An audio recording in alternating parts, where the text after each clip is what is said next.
জুতিলে মই অন্য এটা ৰেচিপি লৈ আজি আহিছোঁ। ৰেচিপিটো হৈছে হাঁহ মাংস শুকান ভাজি। মইনো হাঁহ মাংস কেনেকৈ শুকান ভাজি বনাওঁ আপোনালোকক বনাই দেখুৱাম, চাবচোন। এয়া লৈছোঁ হাঁহ মাংস অলপমান, আধা কেজি নহয়, আধা কেজিকৈ কম আছে। কেইটামান আলু গুটি লৈছোঁ, সৰু আলু গুটি কাটি পেলাই। এয়া মান ধনিয়া লৈছোঁ, এই নহৰু কেইটামান লৈছোঁ, এয়া পিঁয়াজ লৈছোঁ, এইটো আদা, এয়া শুকান জলকীয়া দুটা, এয়া অকণমান মিঠাতেল লৈছোঁ, এচামুচমান। এইটো হৈছে জিৰা গুড়ি, এইটো ধনিয়া, নিমখ, হালধি। এতিয়া মই চাওকচোন বাৰু কেনেকৈ বনাওঁ, চাই গৈ থাকোঁ কেনেকৈ বনাওঁ। আপোনালোকৰ নিচিনা হয়নে নহয় হাঁহ মাংসটো। এই অলপ নিমখ দিছোঁ, এয়া হালধি দিছোঁ, এয়া জিৰা গুড়ি অকণমান দিছোঁ, এয়া ধনিয়া গুড়ি অকণমান দিছোঁ, মিঠাতেল এই ডাঙৰ চামুচখনে এচামুচ দিছোঁ। এতিয়া এইখিনি ভালদৰে সানিম। কেনেকৈ বনাই চাই থাককচোন বাৰু। আপোনালোকে শুকান ভাজি চাগে কেৰাহীতে বনায়, মই আকৌ শুকান ভাজিকণ কেৰাহীত নবনাওঁ, কুকাৰত বনাওঁ। কুকাৰত বনাওঁ মানে বুঢ়া হাঁহ হ'লেও কুকাৰত দিলে ভালদৰে সিজি যায়। আৰু শুকান ভাজি যদি কেৰাহীত বনোৱা হয় তেতিয়া আকৌ শুকান ভাজিখিনি হাঁহটো নিসিজে, মাংসটো টান হৈ থাকে। আৰু যিমানে ভাজি থকা যায় হাঁহ মাংসটো সিমানে কেৰকেৰীয়া হৈ যায়। সেইকাৰণে মই কুকাৰত দিওঁ। এয়া মোৰ সানি হৈ গৈছে, ইয়াত কুকাৰত ভৰাই দিছোঁ।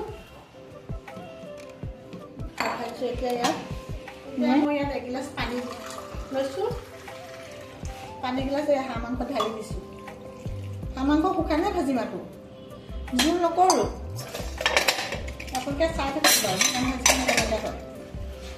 এতিয়া মই কুকাৰটো গেছৰ ওপৰত তুলি দিম, 4টামান হুইচেল মাৰি দিম। এতিয়া আলু কেইটুকুৰা কুকাৰত ভৰাই দিয়া নাই, আলুটো কুকাৰত ভৰাই দিলে আকৌ 4টা হুইচেল দিলে আলুকেইটা গলি যাব যে। এতিয়া মই গেছত কেৰাহীখন পাতি লৈ আলুকেইটা অকণমান ভাজি লওঁ।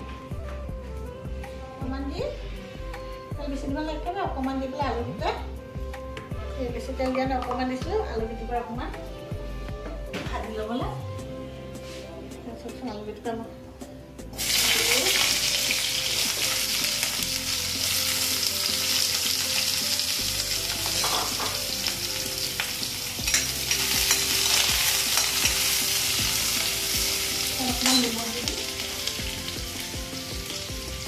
মছলাটো বেছি ব্যৱহাৰ নকৰোঁ,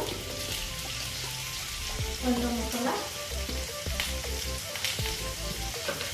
এনেকৈ বনাই চাবচোন হাঁহ মাংস কুকাৰত দি পেলাই।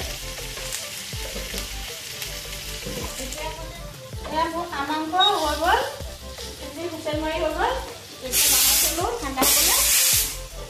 এতিয়া আকৌ হাঁহ মাংস যদি বুঢ়া হয়, কেৰাহীত বনোৱা হয়, তেতিয়া হাঁহ মাংসটো নিসিজে আৰু ভাজোঁতে ভাজোঁতে হাঁহ মাংসটো কেৰকেৰীয়া হৈ যায়।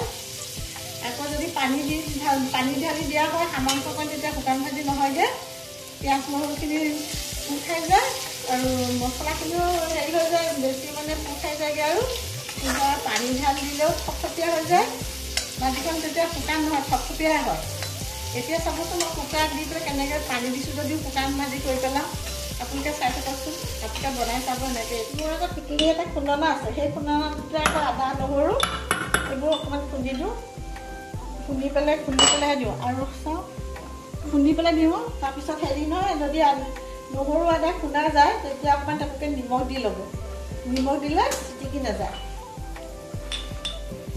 এই আলু ভাজিকণো হৈছেগৈ আৰু তাত জলকীয়া দুটা ভাজি দিছোঁ।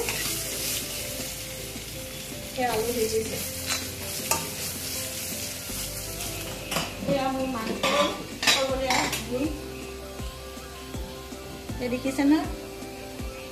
এতিয়া মই শুকান ভাজি কৰি চাই থাকোঁ। এতিয়া গেছত তুলি দিলোঁ।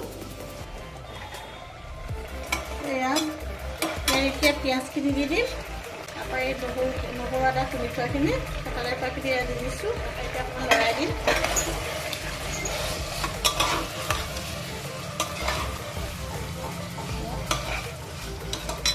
আপোনালোকে এনেকৈ বনাই খাই চাবচোন বাৰু।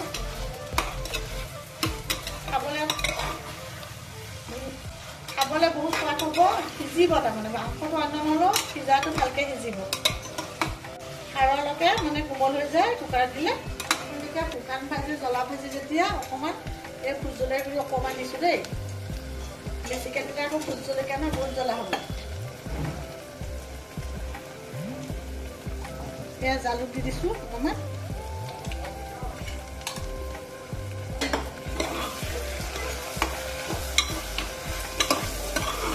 এয়া আলু দুটুকুৰা দি দিওঁ এতিয়া ভাজি থোৱা আলু দুটুকুৰা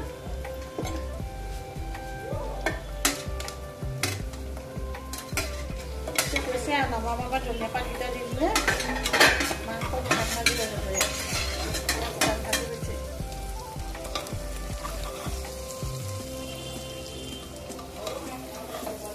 এয়া মাংস শুকান ভাজি হৈ গ'ল এয়া হাঁহ মাংস শুকান ভাজি হৈ গ'ল